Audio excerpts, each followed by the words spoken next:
మీరు కొత్తగా business start చేయాలనుకుంటున్నారా? మార్చ్ 16-17 హైటెక్స్ లో ఫ్రాన్సెస్ ఇండియా బిగ్గెస్ట్ ఫ్రో ఎక్స్పో. ధైర్యంగా కలలు కనండి, దాన్ని సాధికారం కోసం కృషి చేయమని దేశమంతా తిరిగి చెప్పారు.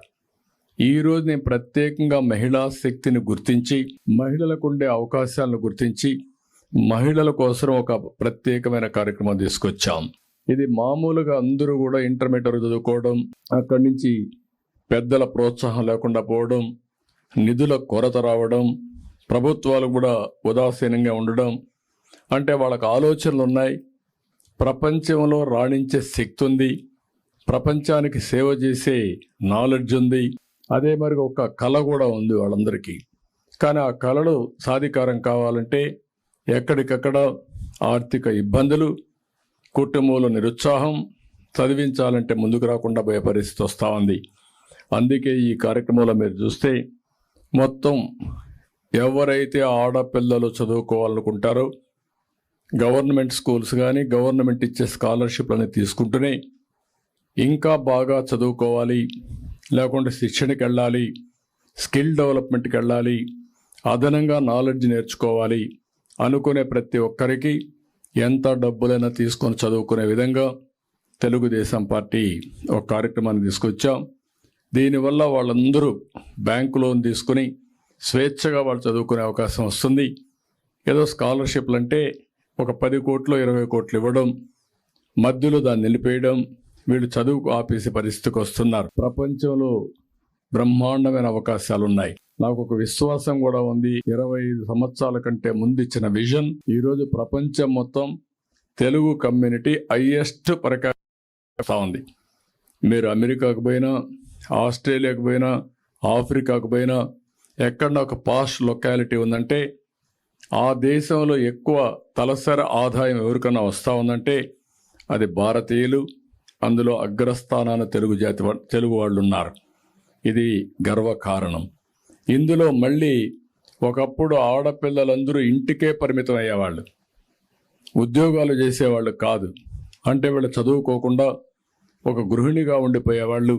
ఈరోజు మగవారితో సమానంగా ఆడపిల్లలు పనిచేసే పరిస్థితికి వచ్చారు. నేను చాలామందిని అనేక సందర్భాల్లో ఇంటర్వ్యూలు చేశాను, ఎంక్వైరీ చేశాను.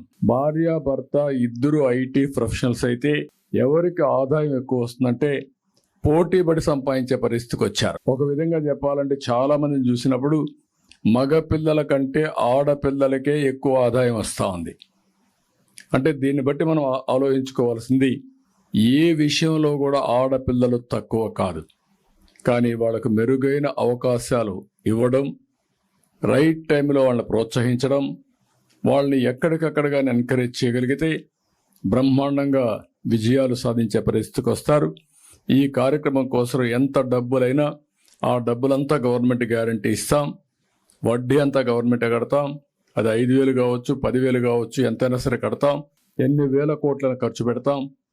ఆ పెట్టుబడి రాష్ట్ర భవిష్యత్తు కోసం పెట్టే పెట్టుబడి, ఆడబిడ్డల భవిష్యత్తు కోసం ఖర్చు పెట్టే పెట్టుబడి. ఈ పెట్టుబడి వల్ల ఒక ఆత్మవిశ్వాసం వస్తుంది. స్కిల్ డెవలప్మెంట్ కూడా సైమల్టేనియస్గా ఇప్పటి నుంచే ఈ హై స్కూల్లో ఉన్నప్పుడే పిల్లలు ఒక ప్లానింగ్ చేసుకునే అవకాశం వస్తుంది. నేను పెద్ద అయితే ఈరోజు మనం చూస్తున్నాం. ఒకప్పుడు నేను ఐటీ చదువుకోమంటే అందరూ నవ్వారు. ఐటీ ఏంటి అని మాట్లాడేది, అదేంటి, అది ఎక్కడుందని మాట్లాడారు. ఆ రోజు నేను ప్రపంచం అంతా తిరిగి చెప్పాను, ఐటీ వల్ల మీ జీవితాల్లో మార్పు వస్తుంది. మీ పిల్లలకి ఎంత భూమి ఇస్తారనేది ముఖ్యం కాదు, ఎంత డబ్బులు ఇస్తారనేది ముఖ్యం కాదు, ఎంత బాగా చదివిస్తారనేది చాలా ముఖ్యం. ఆ చదువు వాళ్ళ ప్రయోజకులు చేస్తుంది. మీరిచ్చే ఆస్తి కంటే 100,00,000 రెట్లు ఆస్తి సంపాదించే శక్తి, మేధోశక్తి విద్య వల్ల వస్తుందని చెప్పేవాడిని. దాంతో చాలామంది ఊర్లో నుంచి, పల్లెటూరులో నుంచి టౌన్కి వచ్చి అక్కడ పిల్లలను చదివించడం మొదలుపెట్టారు.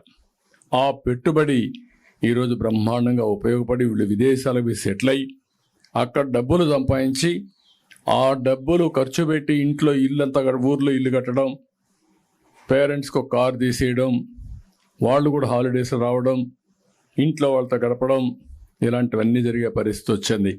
ఒక విధంగా చాలామంది నన్ను విమర్శిస్తూ ఉంటారు, మీ వల్ల తెలుగుదేశం పార్టీ ఓట్లన్నీ కూడా విదేశాలకు వెళ్ళిపోయినాయి, దీనివల్ల నష్టపోయారని. నేను నష్టపోయాను, కానీ అదే నా సంకల్పం. అందుకనే ఈరోజు నేను చేసే పని ఆడబిడ్డల వెలుగు కోసరం, ఒక భవిష్యత్తు కోసరం.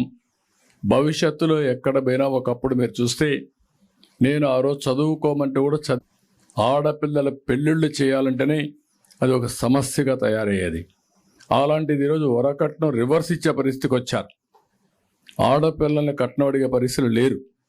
ఏ తల్లి అయినా సరే, ఏ తండ్రి అయినా సరే, నేను అడుగుతున్నా, ఒకే క్వశ్చన్ అడుగుతున్నా, ఆడబిడ్డల పరిస్థితి 25 సంవత్సరాల కంటే ముందు ఎట్లుంది, ఈరోజు ఎట్లుంది, మీ గుండె మీద చేసుకొని చెప్పమని కోరుతున్నా. ఏ ఆడబిడ్డ అయినా, ఐటీ చదువుకున్న ఆడబిడ్డ కానీ, బాగా చదువుకున్న ఆడబిడ్డ ఉంటే కట్నాలు అడిగే పరిస్థితి ఉందని అడుగుతున్నా. ఒకప్పుడు మగపిల్లలు ఆడపిల్లల్ని సెలెక్ట్ చేసుకునే పరిస్థితి నచ్చితే, ఈరోజు ఆ పరిస్థితి లేదు.